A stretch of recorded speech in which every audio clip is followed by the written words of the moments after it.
Ahí sí. Sí. Ya. Entonces, hay que resolver esto en dos etapas. La etapa 1 es calcular el óptimo de inversión. Entonces tenemos que maximizar el valor presente de la riqueza, que va a ser el ingreso 1 menos la inversión 1 más la función de inversión que te van a dar partido en 1 más R. Tenemos que sacar la condición de primer orden de esa función y igualarla a 0.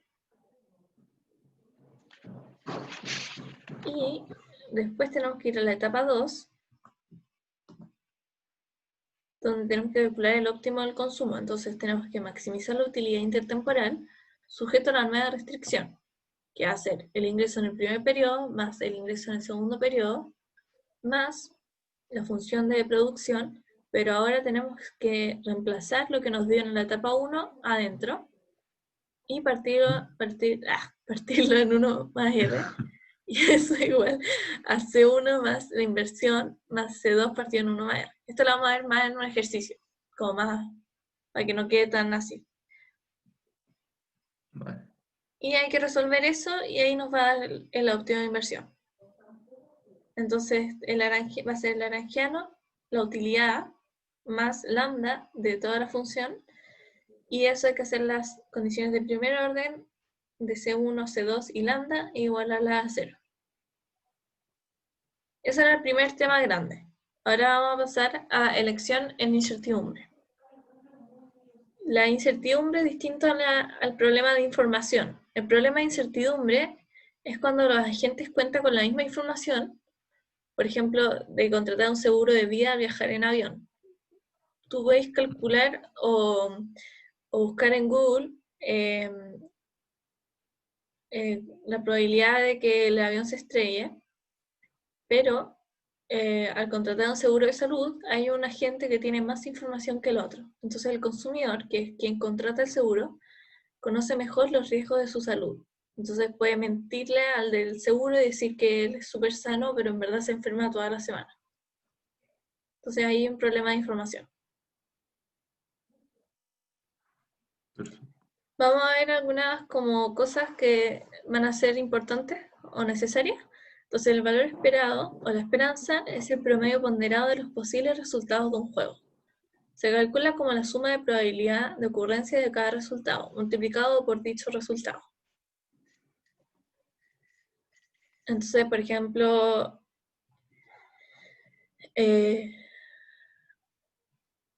hay como la mitad de probabilidad de que me den un chocolate y la mitad de probabilidad de que me den manjar. Entonces 0,5, que sería esa probabilidad, por el chocolate, más 0,5 por el manjar. Entonces, pero para saber qué juego, qué lotería vamos a elegir, no necesitamos saber el valor esperado, sino que necesitamos saber la utilidad esperada. Entonces, si en un comentario te ponen así como, Juanito dice que para elegir la lotería tienes que elegir con el valor esperado, y Pedrito dice que no, que tienes que elegir la lotería según la utilidad esperada, y te preguntan cuál tiene razón, o qué sé yo, tú tienes que poner que el segundo tiene razón, porque la utilidad esperada es la que nos da, nos dice qué tenemos que elegir, porque está según tus preferencias. ¿Me escucháis? Sí, sí, sí. Ah, ya. Sorry. Entonces, acá hay dos axiomas que son necesarios para esto, pero voy a como saltármelos porque no creo que te lo pregunten y va a alcanzar a hacer los ejercicios, pero En todo caso, igual las tengo anotadas, así que tranqui. ya, bacán.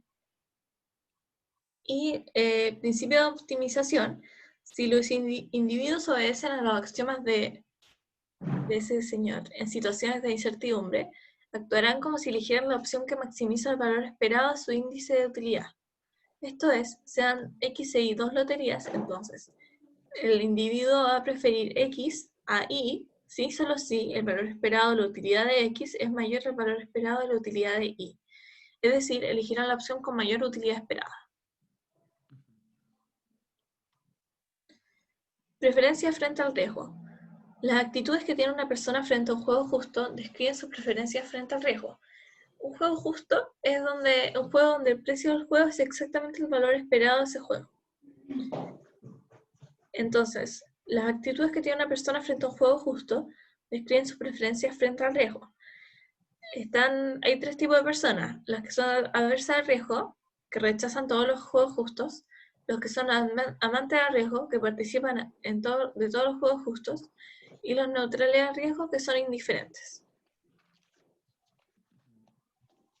Una persona adversa al riesgo estará dispuesta a pagar un precio positivo por evitar un juego justo. En cambio, los amantes al riesgo pagarán por el privilegio de jugar. La preferencia frente al riesgo de una persona se puede desprender de su función de utilidad sobre la riqueza.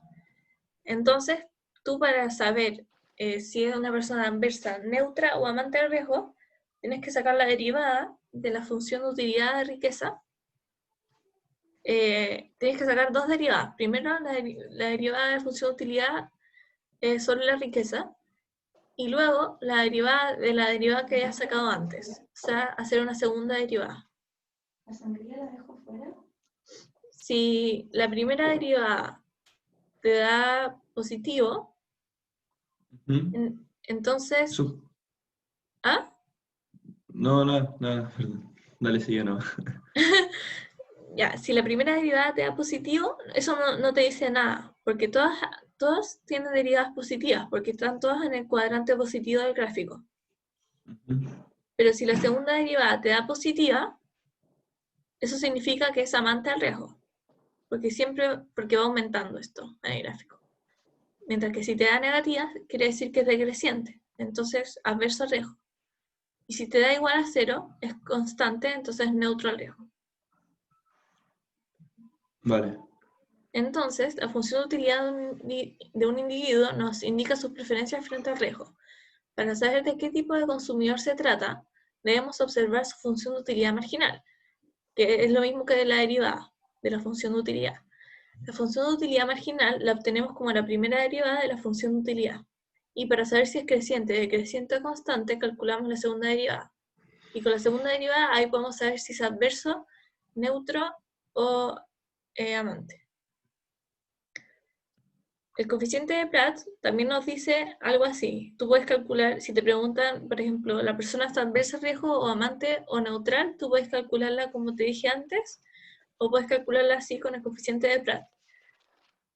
El coeficiente de Pratt está el coeficiente de aversión absoluta al riesgo, que es dividir la segunda derivada que ya la calculaste, dividir la primera derivada y multiplicarla por un signo negativo. Y el coeficiente de aversión relativa es lo mismo que el absoluto, solo que multiplicado por W. ¿Sirven para lo mismo? O sea, Sí, la única diferencia es que los coeficientes de Pratt te pueden ayudar como a saber, además, qué tan adverso es. No solamente si es adverso, amante o neutral, sino también saber si es más neutral o adverso que otra pero, persona, por ejemplo. vale. Las aplicaciones. Vamos a ver 2 aplicaciones. Está el mercado de seguros y la diversificación de cartera. Vale. El mercado de seguros, vamos a suponer un individuo con riqueza inicial W0, donde su principal activo es una propiedad o una casa. Existe un riesgo de incendio con probabilidad P, en cuyo caso la riqueza se reduce a W1. ¿Cuál es el valor esperado de la riqueza? Entonces el valor esperado de la riqueza va a ser la probabilidad de que ocurra el incendio y que se destruya la casa por la riqueza que va a tener la casa luego del incendio, más 1 menos la probabilidad del incendio por la riqueza inicial. Y eso nos va a dar el valor esperado de la riqueza. ¿Cuál es la utilidad esperada de la riqueza? La utilidad esperada de la riqueza va a ser lo mismo que antes, solo que ahora tenemos que poner la función de utilidad adentro de esto. Entonces tenemos que poner la probabilidad de que ocurra el incendio por la función de utilidad y reemplazando adentro la riqueza cuando ocurre el incendio, más 1 menos la probabilidad de la utilidad de la riqueza cuando no ocurre el incendio. O sea, la riqueza inicial. Igual lo vamos a ver con un ejercicio para que quede mucho más claro. Ya. Sí, prefiero. El equivalente cierto es el nivel de riqueza en el que obtenemos con certeza la misma utilidad que el valor esperado de la utilidad. Entonces, el equivalente cierto es lo mismo que el equivalente de certeza. Es un nivel de riqueza tal que la utilidad es igual al valor esperado de la utilidad. O sea, es que se ve como súper raro así, pero en el ejercicio es súper fácil. Tienes que solamente igualar el valor esperado de la utilidad que ya hayamos calculado con la función de utilidad. Y ahí despejar el W. Ahí vamos a ver un ejercicio. Entonces, la prima máxima, que es lo que estaría dispuesto a pagar una persona como máximo para contratar el seguro, va a ser W0 menos WC. W0 era la riqueza inicial y WC es la que nos da después de hacer el equivalente en certeza. Y entonces esa va a ser la prima máxima. Y la prima justa, que es lo que está dispuesto a cobrar como mínimo la empresa de seguro, va a ser la probabilidad de que ocurra el incendio por la riqueza inicial menos la riqueza después del incendio. Y eso hay que sumarle los costos. Si te dicen que la empresa además tiene costos, tienes que sumarle los costos.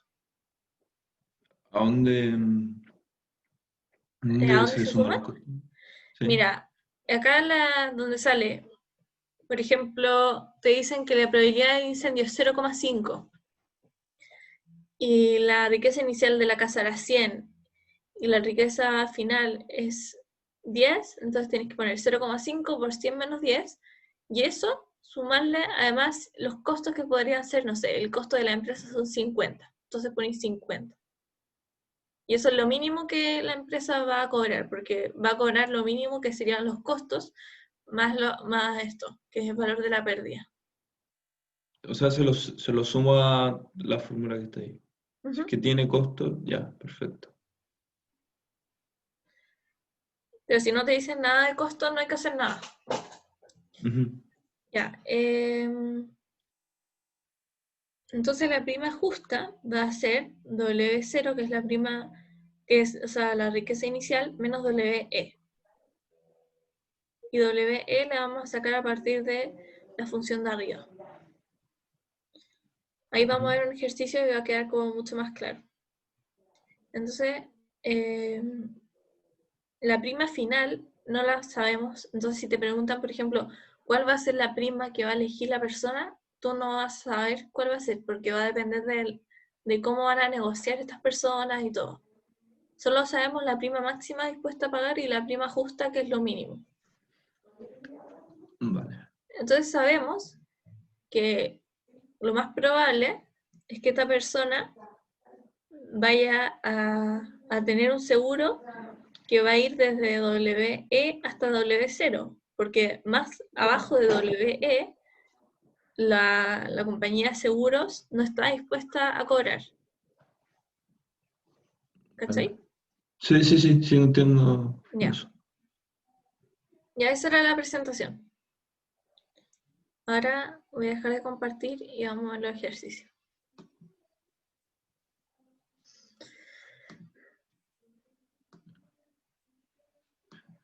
¿Qué me recomendáis? ¿Ocupar Excel para esta prueba? Así como para hacer algún cálculo Yo ocuparía, o- lo haría a mano, o sea, si tenéis buena letra, porque igual depende de eso, pero lo haría a mano y ocuparía calculadora. Ya,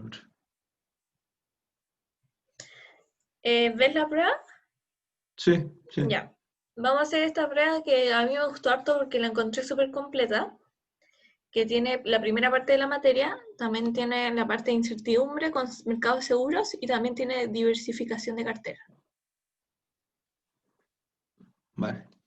Entonces, la República Glaciar es el primer ejercicio. La República Glaciar es una micronación fundada, bueno, no voy a leer todo eso, pero lo importante es que nos da la función intertemporal, que está dada por U de C1, C2 igual al logaritmo de C1 más 0,4 logaritmo de C2. El 0,4 es el beta que antes poníamos, que es el factor de descuento. Entonces, en la A nos dicen, aún no existen los bancos en la República Glaciar. Patricio recibe 100 pesos glaciares en cada periodo. Entonces, el ingreso en el periodo 1 es 100 y el ingreso en el segundo periodo es 100. Sí. ¿Qué puede hacer con ellos? Grafique la restricción presupuestaria intertemporal de Patricio. Entonces, los 100 pesos que recibe en el periodo 1 puede gastarlos en el periodo 1 o puede ahorrarlos para tenerlos en el periodo 2, pero sin tasa de interés. Y los 100 pesos que recibe en el periodo 2 solo los puede gastar en el periodo 2, porque no puede endeudarse. Sí, porque no está dentro del mercado de capitales. Exacto. Entonces, para dibujarlo, sería esta recta, donde lo máximo que puede consumir en el primer periodo es su ingreso en el primer periodo, y lo máximo que puede consumir en el segundo periodo es la suma de los dos ingresos. Eso sería súper fácil la pregunta. Si te preguntaran acá, por ejemplo, ¿cuál sería el consumo óptimo con esta restricción? Tendríamos que calcularlo, tendríamos que maximizar la función de utilidad sujeto a la restricción presupuestaria. Y la restricción presupuestaria sería 100, que es el primer ingreso, más 100, que es el segundo ingreso, pero ahora no tenemos que dividirlo en nada, porque no hay tasa de interés. Y eso es igual a C1 más C2. Eso tendríamos que hacer si nos preguntaran. Vale. Y la B nos dicen, los ciudadanos de la micronación ahora tienen acceso al mercado de capitales. La tasa de interés para el ahorro y los préstamos es de 2,5%. Asumiendo que Patricio todavía recibe 100 pesos glaciares en cada periodo, encuentra el consumo óptimo en cada periodo. Grafique su resultado en el mismo gráfico del inciso D. Entonces, tenemos que, ahora estamos en mercado de capitales, entonces tenemos que maximizar la función de utilidad sujeta a la restricción presupuestaria, que va a ser 100, que es el ingreso en el primer periodo, más 100 del ingreso del segundo periodo, partido en 1 más la tasa, igual a C1 más C2 partido en 1 más la tasa. Entonces la naranja no va a quedar maximizando la función de utilidad sujeto más lambda y la función de restricción. Tenemos que hacer la condición de primer orden, entonces tenemos que derivar respecto a C1, que sería la derivada del logaritmo de x es 1 partido en x, entonces sería 1 partido en C1, menos C1 acá está multiplicando con lambda y con un menos, entonces sería menos lambda igual a 0. Para la derivada de C2 sería 1 partido en C2 por 0,4, entonces 0,4 partido en C2, y acá C2 está multiplicado por menos lambda partido en esto, entonces sería menos lambda partido en eso. Y eso igual a 0. Y la derivada respecto a lambda va a ser todo lo que acompaña a lambda, o sea, la restricción presupuestaria. Y eso hay que igualarla a 0. De 1 y 2 se obtiene una condición. Yo, como para resolver esto, se pueden hacer de diferentes formas, pero yo lo que comúnmente hago es despejar lambda de la primera función, ¿ya? Vale. Sí. Y despejar lambda de la segunda función, y como lambda es igual a lambda, igualamos las dos funciones. Y nos da una condición. Y esa condición la reemplazo en la tercera ecuación. Entonces, nos va a dar esta condición, y esto lo tenemos que reemplazar en la tercera para que nos quede todo en función de C2 o todo en función de C1. Entonces ahí despejamos C2 y C1. ¿Ya? Y nos dan ahí los óptimos. Entonces la nueva restricción presupuestaria va a ser la azul. Y tenemos que dibujar la función de utilidad porque ahí estamos dibujando el nuevo óptimo. Y acá pusieron el gráfico sin números, pero yo lo hubiera puesto con números para hacerlo más completo. Entonces donde sale C1 asterisco hubiera puesto 141,11, donde sale C2 asterisco hubiera puesto 57,85, y hubiera calculado también M1 más M2 partido en 1 más R. M1 y M2 es lo mismo que I1 y I2, por si acaso. O sea, son ingresos. Lo pueden decir como M o como Y. Ya. Ahí en este gráfico es deudor, ¿o no? A ver, déjame ver. Sí, es deudor. No, el consumo es menor. Ah, sí, pues es deudor. Porque el consumo es menor a M1.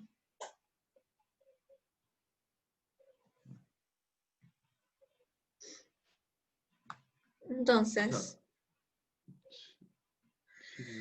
en la C nos dicen que suponga que ahora Patricio recibe 100 pesos solo en el primer periodo, todavía tiene acceso a los bancos, pero ahora además puede invertir su dinero en activos reales.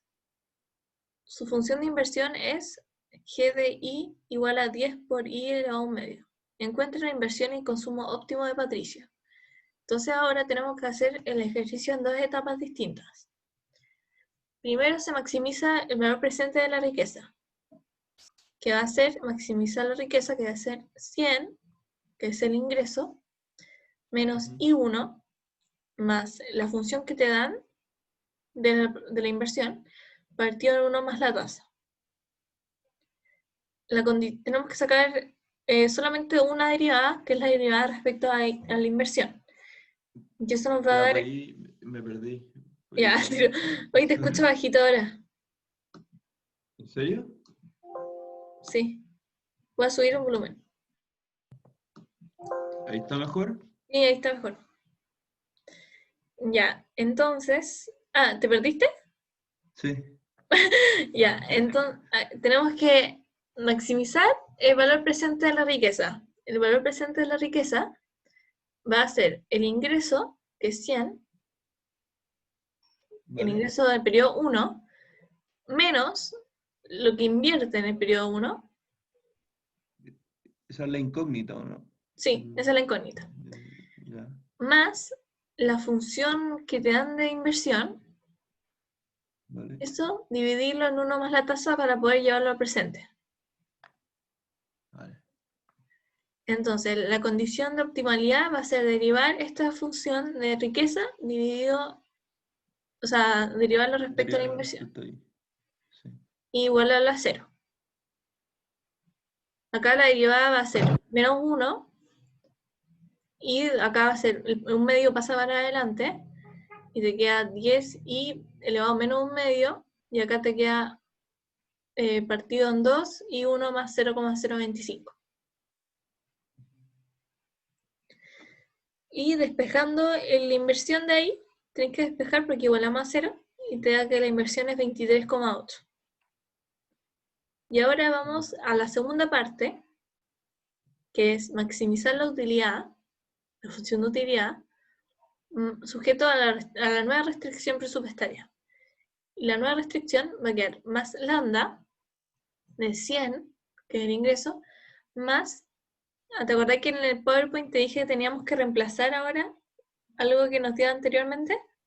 Sí. Entonces tenemos que reemplazar en la función de inversión, reemplazar lo que nos dio con la inversión óptima. Entonces te queda 10 de inversión, que sería 23,8, eso le da un medio, y eso llevado al presente, hay que dividirlo por 1 más la tasa, menos el consumo del primer periodo, menos la inversión, menos C2 partido en 1 más la tasa. O sea, esto no tiene, o sea, yo creo que tiene lógica, solo que es difícil entenderla, pero hay que notar la fórmula nomás, ¿cachai? Y los pasos. Entonces, primero, maximizar el valor presente de la riqueza. Calcular la condición de optimalidad. Luego, maximizar la utilidad sujeto a la nueva restricción presupuestaria. Encontrar la CPO respecto a C1, C2 y lambda. De 1 y 2 hay que obtener una condición y eso reemplazarlo en 3. Siempre es lo mismo, siempre de 1 y 2 hay que sacar lambda igual a tanto o C1 igual a tanto y reemplazarlo en la tercera ecuación. Vale. Ya. Esta pregunta, la D, es la que tú me preguntaste si el factor de descuento es lo mismo que la tasa de impaciencia. Sí. Entonces te dicen, Patricio ha estado meditando y llegó a la conclusión de que prefiere optimizar su consumo en 3 periodos. Acá hay 3 periodos. Y considera que en el tercer periodo su tasa de impaciencia será el doble que la del periodo 2. Escribe la nueva función de utilidad. Entonces, nosotros no tenemos la tasa de impaciencia, nunca nos dio la tasa de impaciencia, pero tenemos el factor de descuento. Y sabemos que el factor de descuento es 1 partido en 1 más la tasa de impaciencia. Entonces, de esa ecuación podemos despejar la tasa de impaciencia y nos da que la tasa de impaciencia actual de Patricio es 1,5. Y nos dicen que la tasa de impaciencia ahora, del periodo 3, va a ser el doble que la del periodo 2. Entonces tendríamos que poner 1,5 por 2. ¿Cachai? Sí. Entonces sería 1,5 por 2, 3. Y ahora ese 3 tenemos que ponerlo en esta función, en la tasa de impaciencia, y ver qué nos da de resultado. Entonces tenemos que poner la nueva función de utilidad va a ser logaritmo de S1 más 0,4 logaritmo de S2 más 1 partido en 1 más 2 por 1,5 logaritmo de S3. Porque estamos multiplicando 2 por la tasa de impaciencia del periodo 2. ¿Se entendió? Sí, es que me perdí un poco, perdón. No, da lo mismo, yo te explico de nuevo. Ya mira, es que Me perdí abajo en la tasa. en la función de Ahí, utilidad, estoy ocupando la función de utilidad de 3 periodos, ¿no? sí. ¿Ya? Solo que ahora no es como... Ahora tenemos que... Nos dicen que la tasa de impaciencia va a ser el doble que la del periodo 2. Ah, ya, perfecto, ya. Entonces multiplicamos por 2 la tasa de impaciencia y ponemos 1 partido en 1 más eso, porque para que nos dé el beta, porque nosotros necesitamos poner el beta, no la tasa de impaciencia. Ujú. Y ahí nos da. Ya, sí, ya entendí. Ya, eso era el primer ejercicio. Ahora, el segundo ejercicio es sobre el mercado de seguros y cosas así. Entonces, el señor indeciso es un individuo de ingresos medios bajos. Todas las semanas Inde juega al quino esperando algún día ganarse el premio mayor. Después de mucho jugar, Inde se sabe amante al riesgo mientras él no gane la lotería y su riqueza permanezca baja, cuando W es menor o igual a 5, teniendo una función de utilidad de W elevado a 2. Sin embargo, el señor Ciso sabe que si él llegase a ganar la lotería, donde W es mayor a 5, su función de utilidad cambiaría a 6 logaritmos de W. Entonces, te dan el gráfico, donde podemos ver que cuando es 5, o sea, cuando W es menor a 5, la función de utilidad es la azul, y cuando W es mayor a 5, la función de utilidad es la roja. O sea, es adverso al riesgo y Primero es amante, amante, eso. la azul es Primero amante. amante y después adverso. Sí, exacto. Pero tenemos que calcularlo como para demostrarlo. Ujú. Entonces podemos hacerlo haciendo el coeficiente de Pratt. O sea, acá nos piden, calcula el coeficiente de versión absoluta al riesgo para niveles bajos y altos de riqueza. Vale. Entonces, tenemos que, como tiene dos funciones de utilidad distintas, tenemos que calcular 2 veces el coeficiente de Pratt. Tenemos que calcular la derivada, la primera derivada de la riqueza, que Ujú. sería la función de utilidad W elevado a 2. Entonces la primera derivada va a ser 2W. Y la derivada de esta derivada va a ser 2, ¿cierto? Sí. Entonces, y ponemos un signo menos ahí.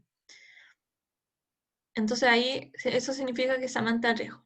Y el coeficiente de Pratt para los niveles bajos de riqueza, cuando la función de utilidad es 6 logaritmos de la riqueza, la primera derivada va a ser 6 partido en W, y la segunda derivada va a ser menos 12 partido en W al cuadrado. Y ahí te da que es 6 partido en W. Solo voy a hacer la fórmula, nada más. Ya, perfecto. Después te dicen, el señor Ciso se acaba de ganar el Kino. Como ahora tiene mucho dinero, W es mayor a 5, se compra una casa avaluada en 100 UF en el mejor barrio de la ciudad.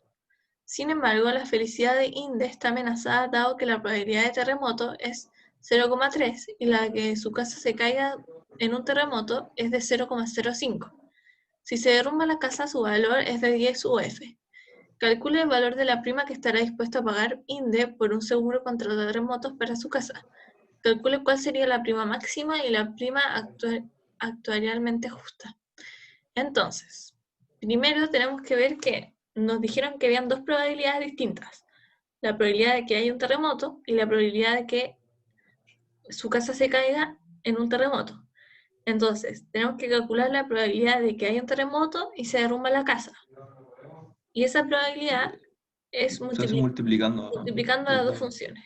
O sea, las dos probabilidades. Porque cuando te dicen y, una cosa y la otra, hay que multiplicar.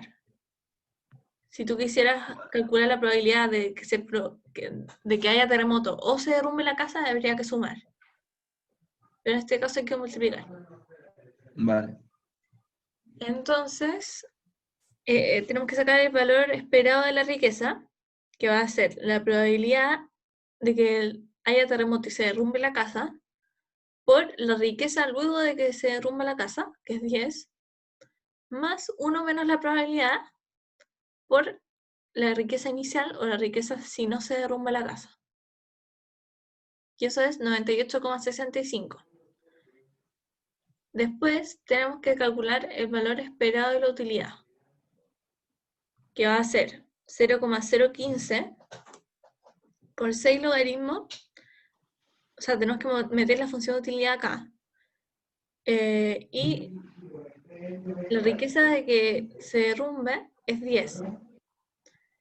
Y después más 1 menos P por la utilidad de que de la riqueza de la casa si no se derrumba. Entonces va a quedar 0,015 por 6 logaritmos de 10 más 0,985 por 6 logaritmos de 100, y eso es igual a 27,42. Ahora, tenemos que calcular el equivalente de certeza. Entonces tenemos que igualar el 27,42, que es el valor esperado de la utilidad, eso igual a la función de utilidad, y despejar W. Entonces para despejar un logaritmo tenemos que poner exponencial. ¿Cómo? Ah, es lo que tú dijiste. Y la prima máxima va a ser 100, que es la riqueza inicial, menos esto. Y eso nos da 3,45. Y la prima actuarialmente justa va a ser 100 menos el valor esperado de la riqueza que habíamos calculado antes, que es 98,65. Entonces sería 100 menos 98,65 es 1,35.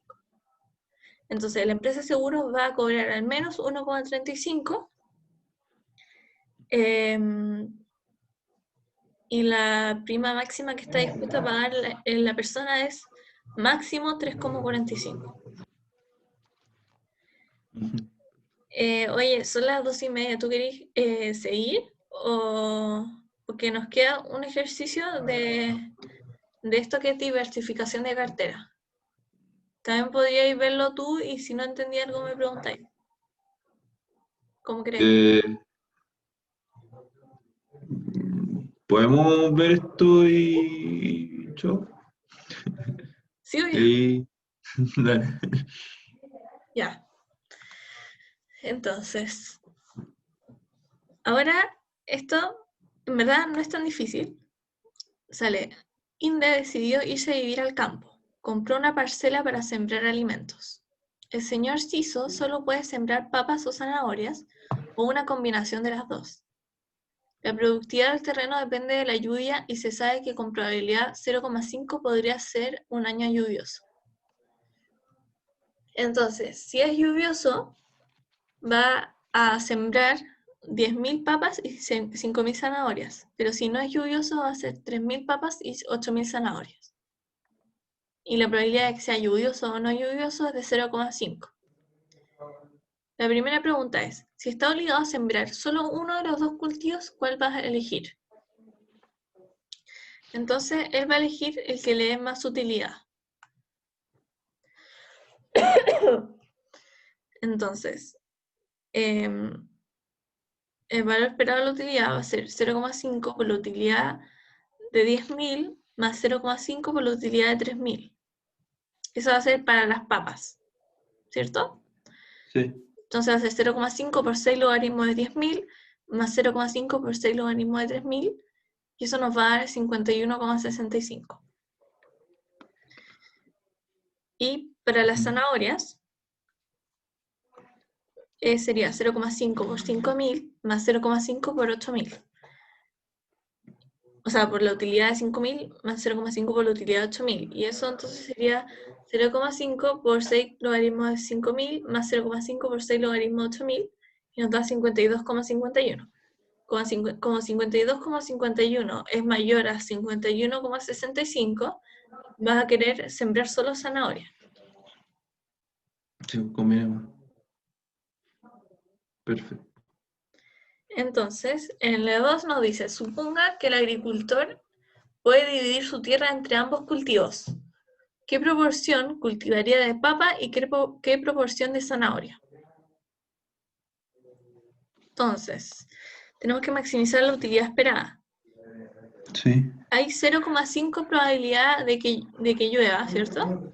Sí. Entonces, van a haber 10.000. Esa es la proporción de papa. Entonces, va a ser 10.000 S más 5.000 1 menos S, Ya. más 0,5 la utilidad de 3.000 S más 8.000 1 menos S.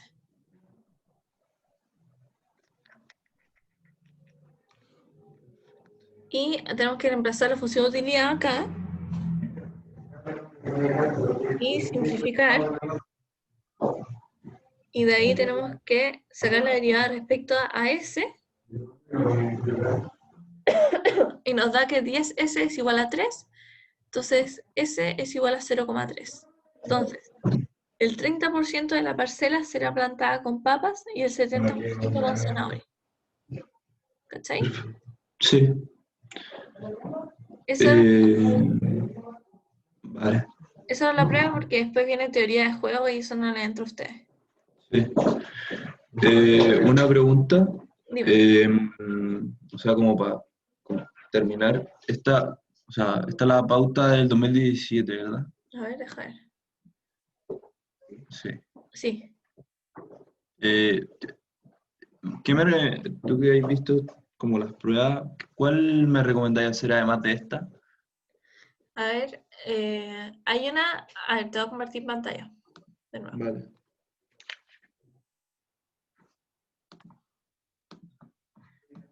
Está al tiro. Esta, la de Matías Berterón, ¿la estoy viendo? Sí. También es de 2017. Ah, y tiene comentes. Entonces esta te puede ayudar también para los comentes. Eso también te quería preguntar, ¿cómo que me recomendáis para los comentarios? A ver, si queréis los vemos. Son 3 nomás, parece. O O 2. sea, como alguna, ¿qué me recomendáis hacer como para estudiar como el tema de los comentarios? O no. Yo creo que lo mejor para estudiar comentes es ver comentes de pruebas pasadas nomás. ¿Sí? O sea, saberte Ya. la materia teórica y después ver qué te pueden preguntar y ver las respuestas que dan. Porque a veces son igual como específicos o tramposos las preguntas. Entonces, podéis ver estos comentes y otras pruebas. Ah, no tengo abierta otra prueba, pero si queréis te busco unas pruebas que me tincaron y te las mando. Sería buenísimo. Ya. Entonces te voy a mandar el resumen, que es el PowerPoint, Vale. y las pruebas. Ya. Ah, y el video también. Ya. Eso. Bueno, muchísimas gracias, Paula. En verdad te pasaste. De nada. Eh, em, Creo que tengo tus datos, ¿no? Sí, creo que sí. Ya bueno, mándame todo eso por el chat Ya. y te deposito el tiro. Ya. ¿Por acá, por este chat o por WhatsApp? O sea, por WhatsApp. Ya. Chao, que Chao. estés bien. Chao, muchas gracias. Igual tú.